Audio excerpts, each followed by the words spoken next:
This is an Edison Amberola A. It's a cylinder machine with a cabinet that's sort of reminiscent of what you'd see on a Victor cabinet model machine. The companies had moved to an internal horn as opposed to the external horn, which was kind of a pain. You could bump into it, it would fall over, it would get dusty. So this was much more like a piece of furniture than the old phonographs with the horns.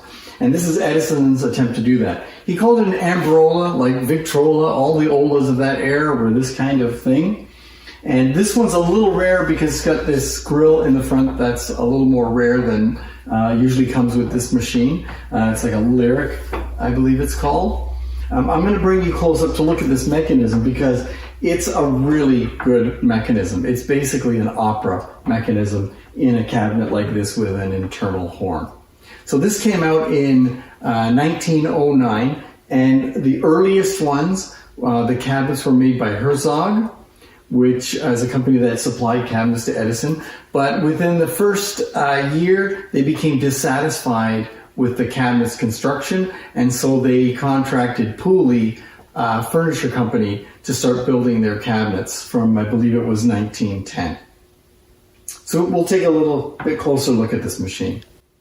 This is the style of cylinder machine that Edison had where the mandrel moves under the reproducer, where on the other models of machines, or most of them, the reproducer moves across the cylinder. So this was a better way of doing it. It's the style that was used on the Opera. As you can see, this mechanism looks basically the same as an Opera.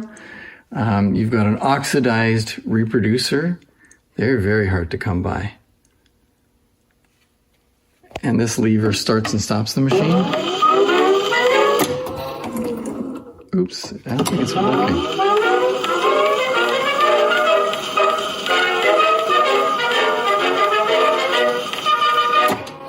Yeah, it's supposed to stay playing when I put that lever down, so it needs a slight adjustment.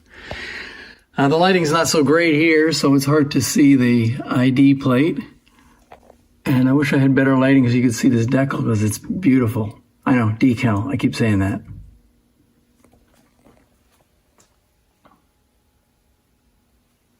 There's the grill. And there's a cabinet door here. And look at that, it's in such good shape. Somewhere to store your cylinders. Look at that, gold-plated cylinder holders. What's really nice about this is you keep the cylinders in their boxes as opposed to having pegs. And then you lose all the boxes. It's kind of a pain, or people threw them out. But this one, the cylinders are actually kept in their boxes and held down. That's kind of a bonus. And I like how they cut the wood out here so you can take the cylinder off without hitting the edge of the cabinet. And there's a little piece that goes into that hole.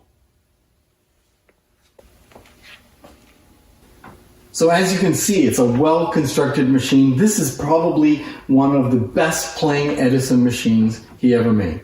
Oh, and by the way, if you're wondering what that thing is, that is an exceptionally rare Berliner, US, American, coin-operated gramophone. And if you haven't seen my video on that machine, check it out because that's really rare.